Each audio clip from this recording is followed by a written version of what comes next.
es tu amor. Bueno, mis amados hermanos, yo les invito ahora a que me acompañen en la escritura. Vamos a abrir las Biblias o nuestras Biblias, o más bien su Biblia, la palabra del Señor, para conocer algo más del Señor y el propósito de Él para con nosotros. Porque cada Biblia es personal, ¿no, hermanos? Entonces, cada uno de ustedes, el Señor le habla a través de su palabra. Vamos a tener una palabra de oración antes de comenzar. Padre Celestial, Señor, damos gracias, Señor, por la oportunidad que tenemos en este momento, Señor, de reunidos, Señor, conocer en tu verdad un poco más, Señor, de tu propósito para con tu pueblo. Tu propósito para con tu pueblo, Señor, es perfecto y es eterno, Señor. Y damos gracias, Padre Celestial, porque Él se cumple, Señor, porque tú ya comenzaste una obra en nosotros que terminarás. Te doy las gracias, Señor amado, en el nombre de nuestro Señor Jesús, por la bendición que tenemos, Señor, de hoy en este momento, conocerte un poco más. Te damos las gracias por tu pueblo aquí reunido, en el nombre de nuestro Señor Jesús. Amén. Muy bien, hermanos, entonces vamos a abrir nuestras Biblias en el Evangelio según San Marcos, capítulo 6. Cuán profundo es tu amor, fue uno de los últimos himnos que cantamos. Y hermano, el propósito de Dios no estará completo hasta que este aspecto que cantamos en el último himno sea una realidad en nuestra vida personal, individual o colectiva como iglesia, que es que seamos plenamente capaces, dice en Efesios capítulo 3, versículo 17 en adelante, pero dice Pablo, seáis plenamente capaces de comprender con todos los santos cuál es la anchura, ¿qué más? La longitud, la profundidad y la altura, y de conocer el amor de Cristo que excede todo conocimiento, para que sea lleno de toda la plenitud de Dios. Ese es uno de los propósitos de Dios, no conocerle a Él a través, en verdad, de su amor, de entender lo que somos ahora en Cristo, y que en verdad sin Cristo no somos nada, ¿verdad? No tenemos nada. Y sin Cristo en realidad nosotros no, como iglesia o como creyentes individualmente, no existimos, no seríamos, pero Dios tiene un propósito con nosotros. Y damos gracias al Señor por su gracia en nosotros. Es algo que siempre tenemos que estar recordando, hermanos, la gracia del Señor para salvación, que nos lleve a ¿qué? A perseverar. En verdad, porque lo que dice en la palabra del Señor en Judas también tiene que ver con la perseverancia del cristiano, del creyente en lo que Dios nos ha entregado para administrar en cierta manera. Porque la salvación también se administra, aunque ya fue entregada, pero se cuida. Por eso en Hebreos dice, preocúpense de vuestra salvación con temor y temblor, porque es una salvación que cuesta, que costó, y que si no la valoramos y si no la cuidamos en cierta manera, no para dar la idea de que se pierda, aclaro eso, hermanos, también el Señor nos juzgará por eso, porque costó la sangre de su Hijo. Y en la manera en que aprendamos a conocer el amor de Cristo, su altura, su anchura, su profundidad y todo lo que significa quiebre en Efesios 3:20, hermanos, vamos a crecer a su medida, como dice Efesios también, capítulo 4, ¿no? Creceremos a la estatura, a la medida de la plenitud de Cristo. Muy bien, y uno de los propósitos del Señor es precisamente en el contexto que estamos hablando ahora, de Marcos capítulo, comenzamos desde Marcos capítulo 4, versículo 35, y vamos ya en Marcos 6, pero el tema central que lo que se ha visto acá, lo que el Señor ha guiado para entender, es el servicio, el costo del servicio, vencer nuestros temores por medio de la fe, y estamos aplicándolo en ese aspecto de entregar lo que somos en un sacrificio al Señor, en realidad ofrecernos al Señor como un sacrificio vivo, dice Romanos capítulo 12, 1, 2, ¿no? No nos conformemos a este siglo, sino transformémonos. ¿Para qué? Para que comprobemos también cuál es la buena voluntad de Dios, agradable y perfecta. Bien, estamos viendo la vida de un hombre que no lo pidió, en verdad no lo pidió, pero él fue apartado para grandes cosas, ¿no? Y a través de la vida también de sus padres, porque encontrarnos aquí con Juan Bautista no lo vimos al principio cuando empezamos Marcos, no profundizamos en su vida, pero este es el momento porque estamos hablando del final de la vida de un hombre que comenzó en Marcos capítulo 1 y 2. Y en Marcos capítulo 6 ya se habla de su muerte efectuada por causa o a causa de haber sido una persona que resaltó o declaró o reveló o el pecado, ¿no? No guardó el pecado para hablar del pecado. Y eso tiene que ver con la historia de hoy también. Dice Marcos 6, 14 al 16, y el contexto que vamos a tratar de ver desde el versículo 18 al 20 aproximadamente. Dice, oyó el rey Herodes la fama de Jesús porque su nombre se había hecho notorio, y dijo, Juan el Bautista ha resucitado de los muertos y por eso actúan en él estos poderes. Otros decían es Elías y otros decían es un profeta o alguno de los profetas. Al oír esto, Herodes dijo, este es Juan el que yo decapité, que ha resucitado de los muertos. Aquí habla ya Marcos de un hecho sucedido. Herodes había asesinado a Juan por unas razones que él mismo en Marcos capítulo 6 lo menciona. Pero tiene que ver con la vida de Juan el Bautista, es cómo comenzó Juan Bautista. Vamos a ver algo también porque es importante entender cómo llegó Juan el Bautista a morir. Todos morimos, ¿no? Ayer hubo disturbios en la ciudad por causa de una muerte absurda y que no fue necesaria. Y lamentamos mucho el dolor para la vida de este muchacho que murió, pero también el dolor para la vida de la persona que causó la muerte. No se levantó él con la intención de matar y el otro tampoco se levantó con la intención de morir. Pero los tiempos de Dios son así y es triste, pero así pasan las cosas. Uno de los propósitos del Señor, y precisamente fue una de las razones por la que comenzó el ministerio de Juan el Bautista, está en Hechos 17:3. Y este es un concepto y una verdad que también se aplica a nosotros, porque hoy vamos a hacer una comparación entre la vida de Juan Bautista y la vida de la iglesia. Porque como el tema es el servicio, entonces vamos a ver similitudes entre la vida de Juan el Bautista y la vida de la iglesia. No necesariamente que tengamos que repetir la vida de Juan el Bautista en el hecho de irnos a los desiertos como Juan el Bautista lo hizo, pero sí de hablar o de actuar como Juan el Bautista lo hizo. Entonces, Marcos capítulo 6, versículo 14 al 16. Entonces, dice Juan 17:3, y esta es la vida eterna, que te conozcan a ti, el único Dios verdadero, y a Jesucristo, a quien has enviado. Ese es el propósito, hermanos. Esta es la verdadera razón de ser lo que somos hoy y de estar aquí en esta noche congregados y reunidos, ¿verdad? Porque el propósito de Juan fue precisamente ese, el mismo que el Señor Jesús dice acá en su última oración. Y es el propósito que debemos nosotros cumplir, o el propósito que tenemos que desarrollar como un cuerpo viviente llamado la iglesia. Entonces comenzamos lo que menciona el verso 14 de Marcos 6, sobre una de las maneras en que Dios se revela al hombre y con el cual también el hombre será juzgado. Dios juzgará al hombre por causa de varias cosas. Una de las que vimos es algo que él dejó en el corazón del hombre, que es un pálido reflejo de su creación, se llama conciencia, ¿no? Y la conciencia es la capacidad racional interna que da testimonio a nuestro ser o a nuestra alma, a nuestro espíritu, de un sistema de valores, ¿cierto? Será confiable siempre y cuando sea informada por la palabra de Dios, porque la palabra de Dios es la que debe en realidad guiar y hablarle a nuestra conciencia. Y esta conciencia que es gobernada o debe ser informada o gobernada por la palabra de Dios, si hacemos algo que esté fuera de nuestros valores y de lo que dice la palabra de Dios, se considera pecado. Por eso la escritura dice en Romanos, el que sabe hacer lo bueno y no lo hace, es pecado. Entonces, cuando uno habla, las personas apela a la conciencia usando la palabra de Dios. Esa es la herramienta, ¿no?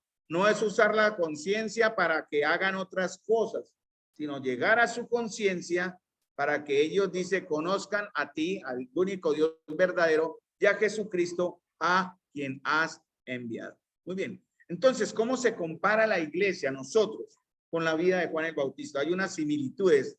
Hay muchos parecidos porque el tema del servicio en realidad es igual tanto para ellos, para él, perdón, en ese momento, para sus discípulos que estaban en realidad o fueron enviados por él con autoridad para enseñar su verdad, y para nosotros hoy día. Miren, Juan el Bautista fue digamos que el intermedio en el tiempo de Dios, porque Juan el Bautista fue el último prácticamente de los profetas, aparte de Jesús.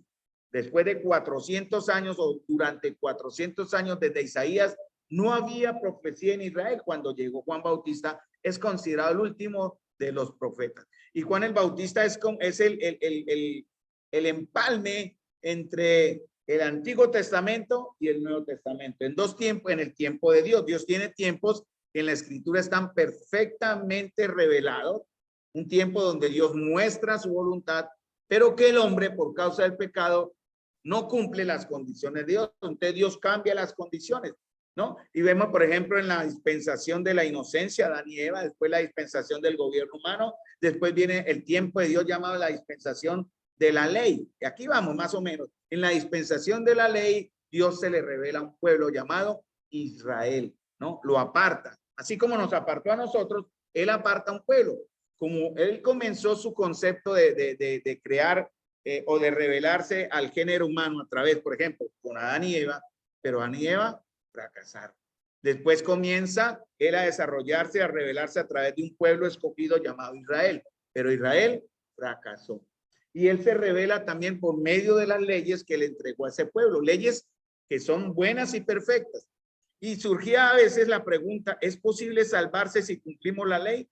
Claro que sí, podemos salvarnos si cumplimos la ley, pero es imposible cumplir la ley. Por eso Pablo habla en Romanos 7:8, miserable de mí, ¿quién me libra de este cuerpo de muerte? Porque queriendo hacer yo el bien, no lo hago. Y encuentro que hay algo porque la ley dice unas cosas que yo hago y eso me muestra que tengo un problema llamado pecado. Entonces a las personas hay que hablarles a su conciencia, llevándolas a que entiendan que hay una situación llamada pecado, ¿verdad? Hay una solución a ese pecado, según, ¿cierto? Llamada, o es Jesucristo la única solución. Tercero, hay una obra del Señor a ese problema de pecado, a la solución del pecado, que es el conocimiento, el entender que somos pecadores. Hay una acción al problema del pecado, a la solución del pecado que Dios da y al entender que somos pecadores, que se llama el arrepentimiento. Y después de ese arrepentimiento se llama, o lo que la palabra de Dios dice, regeneración o vida eterna, nuevo nacimiento. Y eso tiene unas consecuencias, que es el último punto, que es la vida eterna. Tenemos un efecto bueno. Eso es lo que enseñamos a las personas y era lo que Juan el Bautista en realidad estaba o comenzó a enseñar.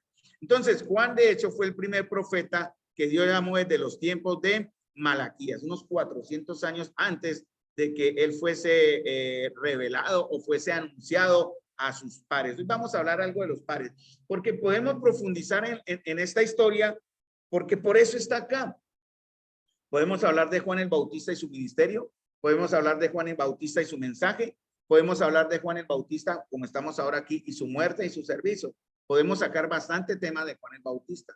Hoy vamos a ver si hablamos algo de Juan el Bautista y cómo él empezó a través, o cómo empezó el temor de él y el conocimiento de él a través de quién, de sus padres. Es importante los padres en la vida de iglesia, la familia, y ustedes padres y madres son muy importantes en la vida de sus hijos. Y Juan el Bautista es un buen ejemplo de esto. Entonces, Isaías dice en Isaías 43:5, él anuncia, él avisa, ¿no? Él profetiza la venida de alguien que sería en realidad como Elías. Dice, voz que clama en el desierto, esto también está en Malaquías capítulo 4. Voz que clama en el desierto, preparar camino al Señor y enderezar calzada en la soledad a nuestro Dios. Todo valle sea alzado y bájese todo monte y collado y lo torcido se enderece y lo áspero se allane y se manifestará la gloria del Señor y toda carne juntamente la verá porque la boca del Señor habla. Sin caer en el pecado, hermano, o la ignorancia de espiritualizarlo todo, porque algunos para querer forzar la escritura que diga lo que ellos quieren que diga, espiritualizan conceptos de la verdad de la palabra y le sacan de contexto verdades que son reales. La escritura sí enseña claramente que algunas de las cosas que, por ejemplo, Isaías profetizó que se cumplieron en Juan, también se cumplen en nosotros. Hay otros textos que lo afirman. No vamos a usar espiritualizando Isaías 43:5, ¿sí? Obligándolo a que diga lo que queremos que diga, sino vamos a otros textos de la escritura y va a decir lo mismo, que el Señor en verdad quiere preparar un camino para él y tiene personas, como dije, Juan el Bautista es el punto de inflexión entre el Antiguo Testamento y el Nuevo Testamento. Y la iglesia es lo mismo. La iglesia está llamada a preparar en esta dispensación, en el tiempo de gracia, un pueblo para el Señor, porque viene ya en la última dispensación, en el rapto, donde no estaremos, pero sí estamos llamados a preparar un pueblo para el Señor también, ¿no? Esa es una carrera en realidad contra el tiempo, hermanos. El tiempo de Dios está corriendo aceleradamente. Lo vemos hoy cada vez más, a pesar de que nos gustaría ser como el avestruz, no sentir, no oír, clavar nuestra cabeza en la tierra y no entender, o huyamos al monte, escondámonos allá en las cuevas. No, hermano. Estamos llamados como iglesia a reflejar, a mostrar, a hacer luz y a ser también testigos, obviamente, de esta verdad de que el Señor dice que te conozcan a ti, al único Dios verdadero, y a Jesucristo, a quien has enviado.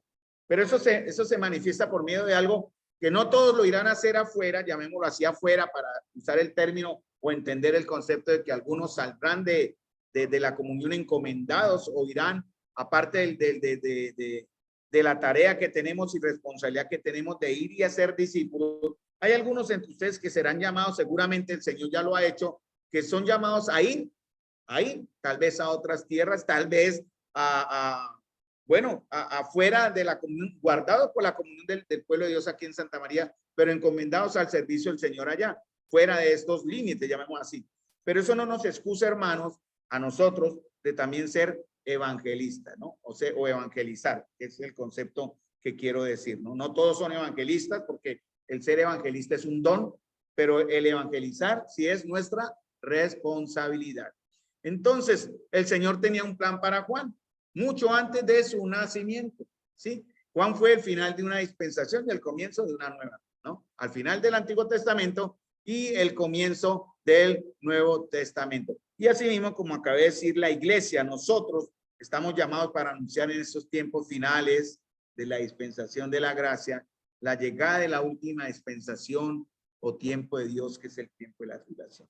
Ya Juan anunció a uno que dijo, este es el Cordero de Dios que quita el pecado del mundo. A nosotros ya no mostramos a un Cordero de Dios, mostramos a un león que vendrá con juicio, porque lo que busca, o el Señor busca en realidad en el hombre, es que el hombre reconozca la autoridad de Dios en su vida. Y eso es solamente posible a través de Cristo. Y también es posible, visible, a través de la iglesia, de nosotros. La gente ve en nosotros obediencia. Las personas y todas las huestes espirituales que son testigos de nosotros como pueblo de Dios, nosotros les estamos enseñando a ellos qué es ser obedientes, qué es ser entregados, qué significa ser fieles, qué significa ser santos, qué significa estar apartado y actuar de acuerdo a ese apartado que Dios ha hecho en nosotros. Entonces, hermanos, en cada tiempo Dios, Él va a levantar siervos fieles, ¿no? Que serán como los vasos de ese vino nuevo, porque la palabra de Dios dice, ¿no? Nosotros somos ahora odres nuevos y debemos tener nosotros vino nuevo. Desafortunadamente hay hermanos, entre comillas, o hermanos o personas cristianas que tienen supuestamente odres nuevos, pero viven con vino viejo. ¿Qué hace el vino viejo? Daña el odre nuevo. O incluso hay personas en la comunión que son odre y vino viejos, no han cambiado, no hay transformación, no hay salvación, no hay santidad, no hay consagración, no hay servicio, no hay nada. Simplemente asisten y son participantes de una vida de iglesia, religión, ¿verdad? Se llama el cristianismo nominal, yo lo llamo el cristianismo de fantasía, porque es un cristianismo que no existe. En realidad no es el real. El nuestro sí debe ser real. Entonces el Señor va a preparar o colectivamente o individualmente a ese grupo de vasos o esos vasos que dicen Romanos 9, ¿verdad? Vasos de, ¿qué dice Romanos 9? Que nosotros somos vasos de misericordia, Romanos 9. Vasos de misericordia que Dios ha apartado para mostrar en nosotros las riquezas de su gloria. Y dejamos de ser, porque Dios quiso, hermanos, que ya no fuéramos más vasos de ira. Mire la misericordia de Dios, hermano. ¿Qué es primero, regeneración o fe?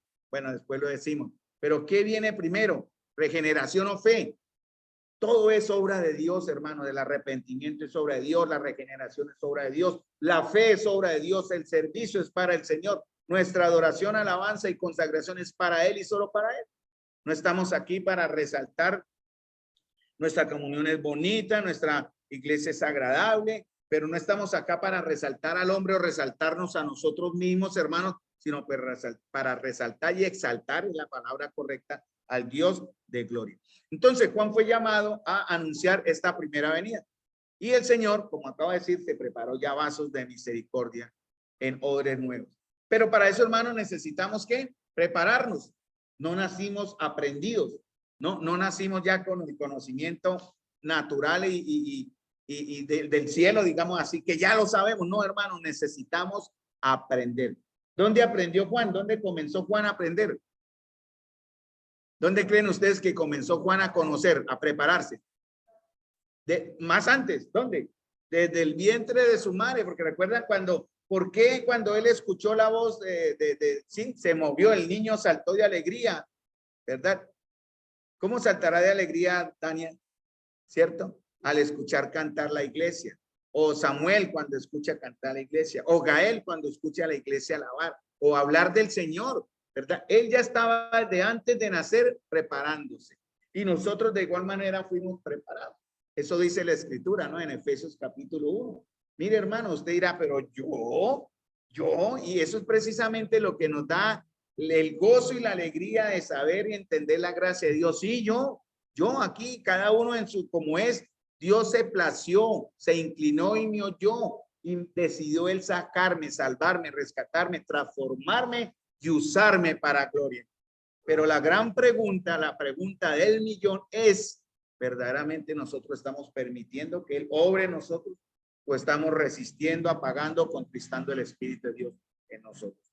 Dice Efesios 1:11, en él asimismo tuvimos herencia, habiendo sido predestinados conforme al propósito del que hace todas las cosas según el designio de su voluntad. La palabra predestinación siempre tiene que ver con hijos de Dios, nunca con condenados o perdidos. Porque los pecadores de por sí están en condenación.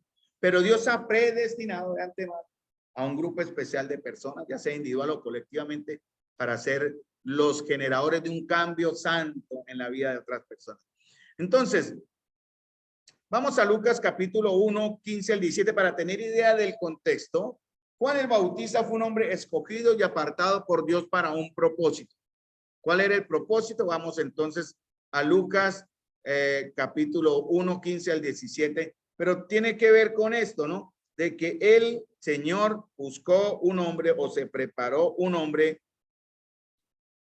que prepararía también a su pueblo. Lucas 1, 15, vamos a ver si el verso, bueno, Lucas 1, 15 me habla precisamente de eso, ¿no? De que será grande delante del Señor, no beberá vino ni sidra y será lleno del Espíritu Santo, aún desde el vientre de su madre. Y hará que muchos de los hijos de Israel se conviertan al Señor Dios de ellos. Y es la misma tarea que nosotros tenemos, hermano. Con sus dones y con sus talentos, o con nuestros dones y con nuestros talentos, cada uno de ustedes tiene la capacidad que Dios le ha entregado, el espíritu, las jovencitas que están aquí, los jovencitos varoncitos, los varones mayores, las mujeres mayores que están acá también, hemos sido capacitados ya por el Señor con un don, aparte del talento natural que tenemos como humanos. De pronto el cantar es un talento, no es un don, pero hay dones que la Escritura revela que son para que la iglesia del Señor crezca. Entonces, el nacimiento de Juan, ¿cómo fue? ¿Cómo creen ustedes que fue el nacimiento de Juan? Fue milagroso. Milagroso, ¿cierto? El nuestro también lo ha sido de igual manera. Eso en Efesios 2, 1 al 10 habla, ¿no? Y él nos dio vida cuando estábamos muertos en delitos y pecados. Hermanos, es un milagro. Imagínense que entrar a un funeral, como hizo el Señor muchas veces, o que entramos nosotros a un velorio y resucitar el muerto. ¿Qué sería eso? Imagínense no sé, el escándalo o la alegría de los parientes del difunto y la gloria para Dios porque uno habla del Señor. Pero bueno, y es el mismo ejemplo que pasamos aquí para nosotros. Él nos levantó de la muerte, hermanos. Él nos dio vida cuando estamos muertos en delitos y pecados.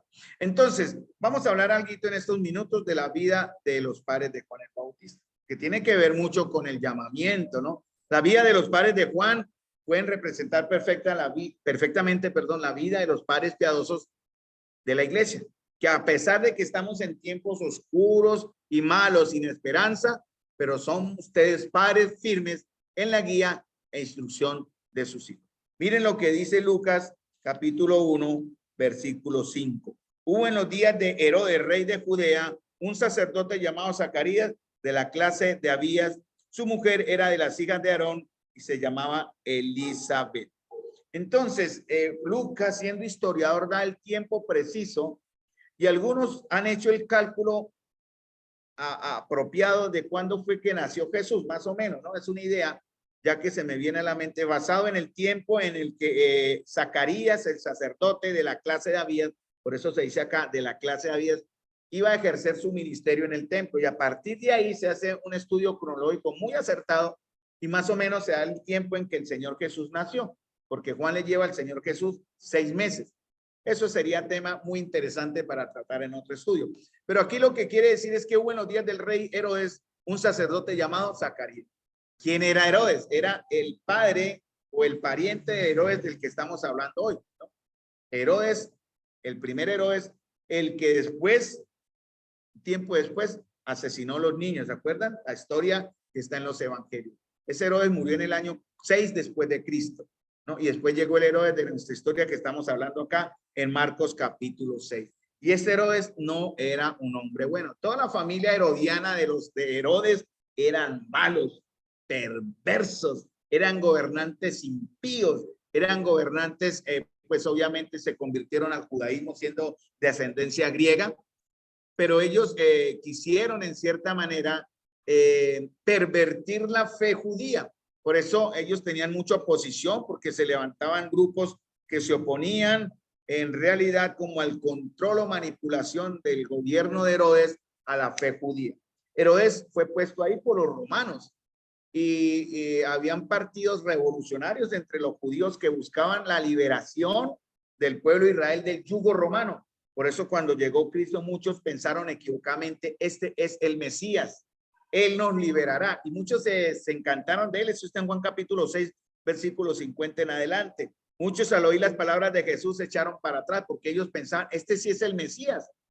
Pero al ver que no era el Mesías guerrero, sino un Mesías más espiritual y que venía con un propósito mucho más no visible, que era transformar la vida de aquellos que le seguían, se desencantaron de él. ¿Sí? No le siguieron más. Y como dijo uno, dura palabra es, ¿no? ¿Quién la puede oír? Y muchos se fueron. Para ustedes, hermanos, lo que están aprendiendo y lo que vemos en la escritura es palabra dura. Permanecerán ustedes, aguantarán en cierta manera entender el propósito de Dios, que no será bueno siempre, pero que es para su gloria, pero seremos perseverantes en lo que Dios nos ha dado. Fíjense que fue lo que el Señor nos dio por su voluntad. Entonces, ¿qué otra característica tenemos? Mire, la vida de Zacarías o su vida familiar y su ministerio, porque ahí también viene el ejemplo, se desarrolló en un tiempo difícil. Eran tiempos políticos turbulentos como ahora. Ahorita estamos, perdónenme la expresión muy humana, pero estamos en la inmunda con este gobierno. Pero estamos confiando en Dios. Eso sí, confiando en Dios y siendo fieles, Él nos guardará estos tiempos de prueba terribles. Pero Juan nació de unos padres que tenían un problema. Fíjense Dios cómo obra, hermanos. ¿Cómo eran los padres de Juan Bautista? Por eso decimos que el nacimiento de Juan Bautista también fue un milagro. Ellos eran ¿qué? Ancianitos, viejitos, y no podían tener hijos. Vea qué enseñanza para aquellas de ustedes, hermanas, que están anhelando maternidad y que aún no llega respuesta. Vea, a Elizabeth le llegó a los, no sabemos cuánto, pero eran ya viejitos. Bueno, el tiempo de Dios es perfecto, no desmayen. Había una característica de ellos que les daba ventaja. Mire, ellos no se desanimaron por eso. Ellos no podían tener hijos. Y él obviamente estaba orando, ¿no? Dice, porque cuando el ángel se le aparece a él, le dice, no temas porque tu oración ha sido oída. No sé de qué momento comenzó Zacarías a orar, ¿no? Me imagino que se casó con Elizabeth joven. ¿Cuántos años? 20, 30, 40 orando. ¿Por qué? Por un hijo. Y no había respuesta. Sin embargo, el ángel le dice, no temas porque tu oración ha sido oída. Nosotros a veces queremos respuestas inmediatas, que la oración sea ya y como yo quiero, ¿no? porque a mí me parece que esta es la manera, Señor, así es como yo quiero mis cosas, pero no es como Dios quiere. Podemos orar mucho y a mí me ha pasado muchas veces, más de lo que quisiera, que oro por ciertas cosas y la respuesta del Señor, adivinen cuál es. No, no, Carlos, ahorita no es el momento.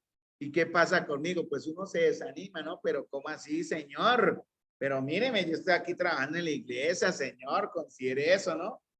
Como echándome el aire, mire, ahí estoy guiando al pueblo, Señor, responda. No, Carlos, no y no. Yo tengo que aceptar eso.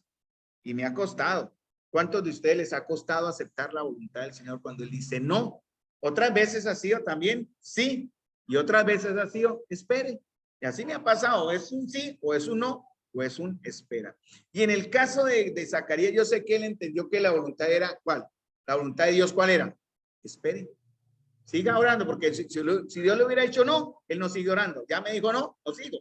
Pero Dios dijo, de alguna manera, espere, persista. Y eso fue lo que pasó. Pero ellos tenían una característica. Y ¿saben otra cosa? Zacarías recibió la noticia ¿cómo? ¿Cómo recibió Zacarías la noticia de que iría, su oración había sido escuchada? Con incredulidad. Con incredulidad, ¿no? Se turbó con incredulidad, dijo, ¿cómo así? Entonces, ¿por qué está orando? Fíjense que a veces nuestras oraciones se vuelven tan mecánicas, hermano, que perdemos el sentido del por qué estamos orando. Y cuando Dios nos responde, nos asustamos, porque no esperamos la respuesta. ¿Sí me entienden? Podemos pedir por un trabajo, un ejemplo, y oramos y el trabajo no llega, y seguimos orando por el trabajo, y ya lo damos por perdido, pero seguimos orando porque el Señor ha hecho. Pero cuando llega el trabajo, nos asustamos. O el otro problema, cuando llega el trabajo nos domina, nos controla y nos arrastra. Yo siempre he creído eso, cuando Dios da algo, es para buscarle a Él, no para alejar. Que hemos visto casos y muy casos, obviamente hay casos. Cuando tenemos trabajos, el trabajo nos debe acercar al Señor, no alejarnos. Si el trabajo nos aleja del Señor, tengamos mucha sabiduría entonces. A ver qué pasa, hay que analizar eso. Porque nuestros trabajos nos deben acercar al Señor, no alejar. Pero bueno, ese es otro tema. Entonces, Zacarías y Elizabeth reciben esta noticia con duda, ¿no? Porque había muchas cosas en contra. Pero Zacarías aún confiaba, eran viejitos, ¿verdad? ¿Qué otro problema tenía Zacarías? Su mujer era estéril, no como en estos tiempos que se puede hacer digamos que un procedimiento médico, fertilidad in vitro, hay muchas cosas, ¿no? Pero en ese momento ellos no, ¿cómo sabía él que Elizabeth era estéril? ¿Cómo sabía él? ¿Qué médico le dijo? ¿Qué examen le hizo? Ah, señora, usted no puede tener hijos. ¿Cómo sabía en realidad que ella era estéril? Porque no tenían hijos. Era como la idea, ¿no? Fácilmente. Pero hoy día la ciencia médica permite entender cuando hay un problemita y solucionarse. No necesariamente el hecho de no tener hijos significa esterilidad. Entonces, Zacarías, seguía orando y confiando a su manera. Él había estado orando por una descendencia. ¿Quién le sucedería en el sacerdocio? ¿Quién le quitaría la afrenta y la humillación sobre su esposa Elizabeth? Porque culturalmente una mujer que no tenía hijos era vista como en segundo plano. Para ellos era muy importante la maternidad en el pueblo de Israel. Tener hijos daba honra a la mujer. Y las mujeres estériles eran consideradas como de segundo plano, como de segunda clase.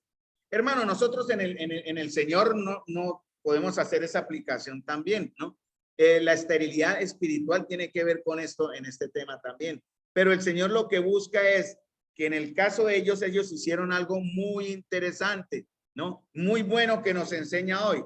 Ellos tenían todas las dudas, todas las excusas para dudar. Viejitos, mujer estéril, ¿verdad? Ya se terminó mi sacerdocio, era el último de la clase, había que tenía el derecho a entrar al templo.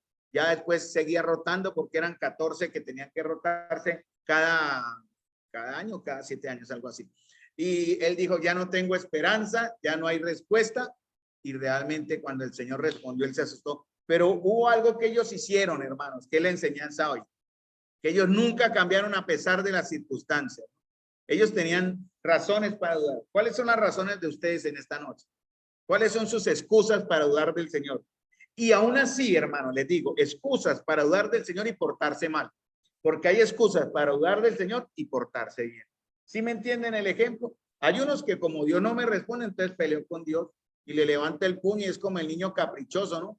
¿Verdad? Le vuelvo la espalda a Dios y es el niño caprichoso. ¿Y qué tiene que hacer el Señor entonces con los niños caprichosos? Disciplina. Pero dice aquí algo muy interesante. Y, Zacarías y su esposa no cambiaron su carácter. ¿Cuál era el carácter de ellos? Dice en el verso 6. Piadosos. El carácter de ellos eran justos, ¿no? El que está ahí o piadoso, ¿no? Ellos eran justos delante de quién? De Dios, no de los hombres, ¿no? Porque es fácil ser justos en la iglesia. Aquí nos ven con la etiqueta de cristianos. De pronto aquí somos ángeles acá y demonios en la casa. Es muy probable, ojalá nunca sea así. Pero ellos decidieron ser, y fíjense como dice aquí, Zacarías decidió ser justo.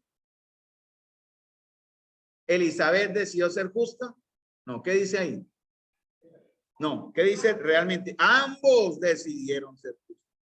Mire, hermanas, y no decir varonas, hermanas, es fácil para ustedes, si su esposo no le sigue el ritmo espiritual, usted debe abandonarlo y dejarlo y desecharlo. No lo deseche, ayúdelo. O también para usted, esposo, si su esposa no le sigue el ritmo espiritual, para usted es fácil decantarse y decir yo sigo adelante. No, ambos tienen que seguir adelante.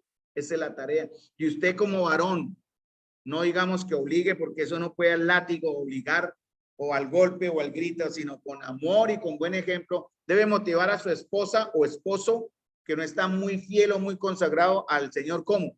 Consagrarse. ¿Cómo? Con su ejemplo, ¿no? Si su esposo no se congrega, ¿usted qué tiene que hacer?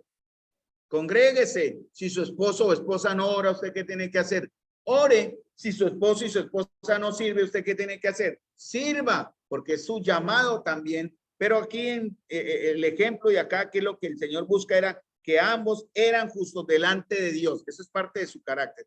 Y tampoco dejaron de mostrar su verdadera naturaleza, lo que ellos eran. Y lo que nosotros también debemos mostrar, que eran como. ¿Qué otra cosa? Andaban irreprensibles en todos los mandamientos y ordenanzas del Señor. Irreprensible. Usted ya hemos dicho lo que significa la palabra irreprensible. ¿Se acuerdan el ejemplo? O el ejemplo cuando se mira el vaso de barro, cuando se hacían las vasijas en barro, los alfareros, y por alguna circunstancia se greteaba la vasija, ellos no iban a perder el trabajo. Entonces, ¿qué hacían ellos? Ellos emparapetaban. Esa es una palabra que el hermano David conoce mucho, pero él nunca lo hace. Eso sí quiero aclararlo, ¿no? Él no es del que emparapeta carros.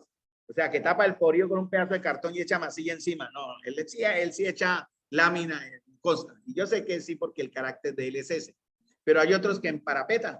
Entonces, ¿qué pasaba con la vasija de barro? Le ponían cera y le ponían más barrito y la pintaban y ya se podía vender como nueva. Pero el que sabía ponía la vasija contra luz. Claro, la luz del sol dejaba ver la grieta tapada por la cera. Entonces decía, esta vasija no es irreprensible. Ese es el ejemplo, esa es la palabra. No, o sea, no es sincera, es con cera. O sea, no sirve. Entonces, ellos eran sinceros, pero ¿delante de quién? No, eran justos delante de Dios, pero eran irreprensibles delante de quién? De los hombres. De los hombres, hermanos, de los hombres. Y esta característica de Elizabeth, de Zacarías y Elizabeth también debe ser la nuestra, ¿o es que es diferente para nosotros? El mandamiento para nosotros es distinto, ¿no, hermanos? Es igual. Y por tanto, ese aspecto, mire, hermanos, de ser, aunque obviamente quiero aclarar, no necesariamente siempre será así, ese aspecto de que ellos decidieron ser en su carácter justos delante de Dios, irreprensibles delante de los hombres, ¿afectó a quién? ¿A quién afectó? ¿A quién cambió? ¿A quién enseñó? ¿A quién guió? A su propio hijo. ¿Sí? Porque los hijos deciden, llega el momento en que decidirán. Hemos cometido errores como padres, sí, lo lamentamos. Y bueno, el Señor conoce cada circunstancia. Pero eso no puede decir también que seamos culpables al 100%, en cierta manera. Nuestros hijos llegará el momento en que decidirán, como vimos en el caso de los reyes de Primera Reyes 15 en adelante, ¿no? Los reyes que hicieron lo bueno delante de Dios mencionaban a su madre, que fue la que lo educó, la que lo crió, la que lo enseñó y edificó en su casa para gloria de Dios. El caso de Juan Bautista era un poquito diferente, porque él ya desde el comienzo en su propio vientre, él ya anhelaba, digamos así. Él ya sabía, él ya sentía y él fue consagrado aún desde su vientre para el Señor. Entonces, hermano, ya para terminar prácticamente con esta pequeña idea, Zacarías tuvo que vivir en una época bien difícil. Primeramente, no había revelación del Señor, no sabían Dios qué quería, qué quiere Dios para el pueblo, ¿no? Eran situaciones políticas bien complicadas, porque quien gobernaba era un rey perverso, impío y alejado de Dios, que se llamaba Herodes, muy parecido al nuestro que tenemos hoy. Esto no es publicidad, es verdad, esto no es política, es verdad. A mí me duele mucho, de verdad, a mí en lo personal, me duele. Yo no estoy en favor, en realidad créanme que no es que esté a favor o en contra de una situación política, simplemente yo estoy a favor de lo que es justo. A mí me duele muy en lo personal cuando hay cristianos, entre comillas, que defienden gobiernos impíos, ¿verdad? Que defienden malas administraciones, como si fuera lo último. Pero dejémoslo ahí, que ese no es el tema de hoy tampoco. Entonces, ellos estaban dominados por una potencia extranjera y pagana. Y además de eso existía un gran vacío en la vida espiritual del pueblo. Recuerden, ¿no? El pueblo de la vida de Israel se volvió después de 400 años una religiosidad. Ellos estaban viviendo en odres viejos. Hermano, nosotros estamos, y hace rato que ya comenzamos ese proceso, no lo podemos soltar, hermano. Por favor, hermanos y hermanas, en el proceso de Dios para la iglesia, la responsabilidad de todo. No digan, ay, yo soy el maestro y yo enseño, pero yo le daré cuentas a Dios por mí, además por ustedes, como los caballeros me dijeron el sábado, muy inocentemente, y también me hicieron sentir mal. Hermano, usted tiene que dar cuenta por nosotros. Y como le dije, sí, señores, como dice la escritura en Hechos capítulo 20, ¿no? Cuidar la grey de Dios al cual el Señor puso para que ustedes administren. Pero como yo les dije a ellos, hermanos, ayúdenme, no me condenen, pórtense bien, honren al Señor, permítanme ver que por lo menos nuestro trabajo en el Señor no será en vano. Y la vida del pueblo, así como la vida de la iglesia, se había vuelto una continua, un odre viejo lleno de vino viejo. Se llamaban los rituales de la ley o las tradiciones, ¿no? El Señor juzgó, criticó mucho ese aspecto, ¿no? Ustedes cambiaron la ley de Dios, los mandamientos de Dios, por vuestras tradiciones. ¿Qué tradiciones tenemos nosotros aquí en la comunión que nos hace en cierta manera decir, ¿no? No digamos que lo seamos, o que intuir, no digamos que lo seamos tampoco, que tenemos odres viejos aún con vino viejo, sino que seamos los odres nuevos llenos del vino nuevo. Hay cosas y el Señor es el que está revelando. Entonces el vacío espiritual, la vida religiosa, legalismos, costumbres, tradiciones, fuera de los mandamientos de Dios. Entonces una verdad divina es que el Señor en cada tiempo oscuro, hermanos, tiene hombres fieles que siempre serán o harán la diferencia. En el caso del tiempo antes del nacimiento de Juan, fueron sus padres, ¿no? De la clase, ambos decidieron ser justos y irreprensibles. Ellos hicieron la diferencia, ¿no? ¿Qué era lo que hacía la diferencia? Eran justos delante de Dios, irreprensibles delante de ¿qué? Dice, andaban irreprensibles en todos los mandamientos y ordenanzas, no en los que a mí me parece que debo de ser, no en los que me suenan más bonitos, no en los que por conveniencia me benefician, todo mandamiento y ordenanza del Señor. Y esa es una característica que falta mucho en la vida como padres. Entonces, hermanos, es necesario revisar el estado de nuestro corazón. Dios no necesita cambiar los tiempos. Y Él no lo va a hacer para que usted se sienta bien. Él no necesita cambiar los tiempos ni la circunstancia y lo que nos rodea para hacernos la vida más fácil, para que nosotros como padres o como creyentes, como en el caso de Zacarías y Elizabeth, seamos justos y andemos irreprensiblemente, porque eso es un estado del corazón y no depende de lo que nos rodea. Algunos dicen, como la situación política es tan mala y hay tanta maldad, pues vámonos malos, acomodémonos a la maldad. No, hermano, tenemos que hacer la diferencia. Dios no cambió o no necesitó cambiar la situación familiar de ellos. Ya eran viejos, además Elizabeth era estéril, pero ¿qué hizo que estos dejaran de ser irreprensibles? ¿O hizo esto que ellos dejaran de ser justos y irreprensibles delante de Dios? No. Vamos a terminar acá, mis amados hermanos, para dejar tiempo, porque realmente también la vida de Juan aquí nos enseña, obviamente, y tendríamos que hablar, pero si vamos en el tiempo, lo vamos a hacer del ministerio de Juan. Aquí es su antecedente familiar, llamemos así. Dejamos aquí, faltó algo, pero tiene que ver con lo que la iglesia también es. La iglesia ha sido apartada, la iglesia ha sido en verdad llena del Espíritu del Señor, como Juan lo fue recién nacido. Nosotros cuando empezamos a ser llenos del Espíritu Santo, perdonen. Cuando nacimos, Nacimos de igual nuevo. que Juan. Cuando Juan fue desde el vientre de su mamá, él ya estaba lleno del Espíritu de Dios.